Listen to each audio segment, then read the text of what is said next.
Let's talk about Clove.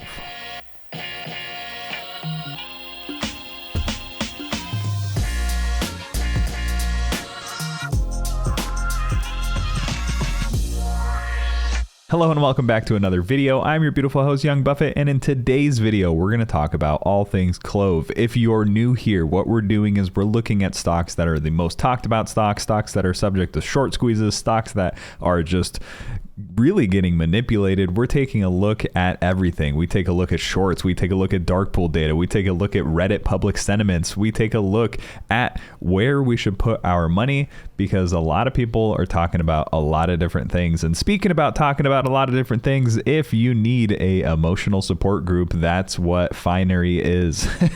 It's become a group of people who just hop in here and talk about stocks all day long. And we even talked about crypto. So if you need anything, just hop over here and let's talk about it. So hopping over into Ape Wisdom, we can take a look at what people on Reddit are talking about. And on Reddit, I mean Wall Street Bets, Wall Street Bets New, Wall Street Bets Elite, stock market, investing, SPACs, options, day trading, and short squeeze subreddits. So this handy dandy website tracks what people are talking about, what tickers they're talking about, and what their sentiment is. And that matters to me because I want to know what people are talking about. So people are talking about SPY. Obviously, market goes up, market goes down. A lot of different things are happening. Bond rates are interesting. Debt ceiling is interesting. China opening after their holidays are interesting. There is a lot going on. The overall market is volatile. So prepare for some bumpy roads ahead. It should be a very, very interesting time. Next up, we have Smile Direct Club. We don't really care. Tilray, some more weed news coming in and out about different legislations for them that could be potentially good. GameStop and AMC are usually together, but they're not. So more talks about GameStop than AMC, but both seem to be doing pretty well. Then we have Prague, BABA, ATER. Tesla has a investor call, and there was even some hints about potential dividends. So we'll see if that gets rolled out. If it does, that could be extremely good for Tesla's stock price. I don't know if that's really good for their business in general, but it's very interesting to see how they're going to move based off of any news around that. Then we have Wish. Then we have Camber Energy. Then we have AMD, Facebook, Palantir, BlackBerry, Vinco, Apple, NVIDIA, then Clover Health. So Clove falling off the list a little bit, but look at that public sentiment. A lot of people are talking positively about it. Nearby words including wish, up, holding, loss, mean, YOLO, more, like, yeah, long, GME, squeeze, AMC, strong, and moon. So still, people are talking about it. People are overall excited about it. I know a lot of people are waiting for that star rating to come out. We can talk about that a little bit later, but it's going to be interesting to see how it moves with the upcoming catalysts coming up. Another thing that's interesting to take a look at is swaggy stocks. So if you are new here, we like to take a look at swaggy stocks. Ape Wisdom, like I said, covers all of these different subreddits, but sometimes you just want to know what the crazy people are talking about over at Wall Street Bets, and they're talking about Tilray, BABA, Tesla, Smile Direct Club, Wish, Facebook, Apple, AMD, Affirm, Sophie, NVIDIA, QQQ, BB, Palantir, GME, Amazon Coin, Rocket Labs, and Clove. So Clove is working its way down the list again. So what I like to do, hop over here, scroll down, click on Clove, take a look at this chart. So this chart tracks the stock price and the comment volume with both positive and negative sentiment highlighted. And it looks like the stock price is moving up and maybe the comment volume will follow. So sometimes the comment volume goes up, as you can see with that blue line, then the price goes down. People are talking about, oh no, why is it going down?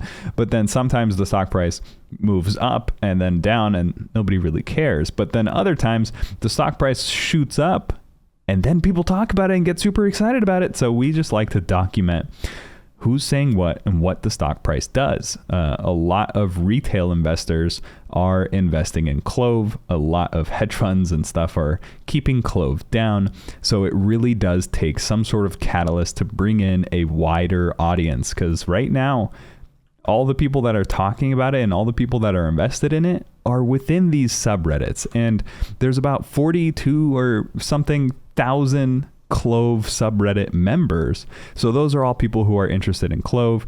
There are hundreds of thousands of investors inside of it, but it could take another catalyst to make it really just go crazy. And something else that's kind of crazy, dark pool data. So I like to hop over here, take a look at the dark pool data. We like to track what affects what. So the net short volume is negative 1.3 million. The net short volume in dollars is negative 9.7 million. So it is still being shorted. It is still being bought. It is still being manipulated. There's just a lot going on in the dark pools, but unfortunately we don't really know what is going on. So the best thing we can do is hop over and take a look at the day. Let's see what happened today. Let's talk about it. Let's take a look at the options. Let's see what our plan should be with our 409 shares that we bought with a cost basis of $10.03 after averaging down a million times. But CLOV opened up today and it started to scare people a little bit. It dropped all the way down to 430, only to have a little massive recovery right back up all the way to 757. And I attribute this little run up that it did to the star rating anticipation. So people are waiting to hear and see the report on the star rating. So as a Medicare company, there is a star rating system that gives these companies ratings from, I believe, 1 to 5. CLOV is currently a 3 out of 5. If they were to get upgraded to a 3.5 or a 4, that means they can rake in more money. That means it is a potentially good catalyst for the long term. You may or may not see an immediate move in the stock, but what it does is it positions the stock for some more hyper growth, which is really, really good for the company and really, really good for the stock. So as you can tell, do these candlesticks look kind of weird to you? It's very, very controlled, very, very just chill day, honestly, just stuck in a range, doing its little dancey dance. And it ended up closing at exactly 740. Now, the reason why that's interesting is because I like to take a look at the max pain. And in the max pain, what we're looking for is what price does the stock have to be to cause the maximum amount of pain for people who have calls and puts. The max pain for this week is 7.5. It has been 7.5, and it has not changed from 7.5. Last couple weeks, it did kind of change here and there depending on the volume and depending on what people are buying and selling. But CLOV needs to close at 7.5 tomorrow to cause the maximum amount of pain. And we like to take a look at this because CLOV is such a highly manipulated stock and a highly controlled stock that it's interesting to see how close we actually are to 7.5. If it closes at 7.5, everybody who bought an 8, 8.5, 9, 9.5, 10, 10.5, 11, 11.5, 12, 12.5, 13, 13.5, 14, 15, 16, 17, 18, 19, 20, 21, $22 call, they all get destroyed. Everyone who spent all their money on these calls, if we hop over to this week, which is October 8th, look at all this. All of these calls are going to be worthless. They pretty much already are worthless. So some people bought them for some premium. For example, we can hop over to next week. If you really think CLOV is going to do something crazy next week, right? You'll hop in here and you'll buy the $10 call for $4, right? So now you have the leverage of 100 shares in your pocket and you paid $4 premium.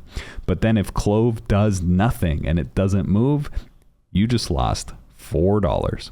So now imagine that on a bigger scale. If we hop over to November, if we hop over to the $15 call over here, it's $14. If you hop over to the $9 or $7.50, it's $89 or $49. Compared to the price at which CLOV is trading at, which is $7.40, that is a lot of money. Instead of spending $89 on those calls, you could buy a little over 10 shares. So it's interesting to see how The people, the market makers are collecting everybody's premium, but you can tell volume on contracts are significantly dropping. A couple weeks ago, we were taking a look at this, and the volume was what? Like 14,000, 15,000, 30,000. But look at all this. 5,000, 7,000, 0, 0, 0, 0, 0, 0, 0, 0. Like nobody is trading these options anymore. And you know why? Because both puts and calls are losing value no matter what the stock does. It's kind of pinned. It's just hanging out. It's not doing much. So hang tight. We're still holding our 409 shares. I haven't sold any puts. I haven't sold any calls. We're just waiting for something to happen and documenting our journey every step of the way. So if you have any questions, please let me know in the comments below. Make sure to like this video so other people can see it as well. With that, I love you, and I'll see you in the next video.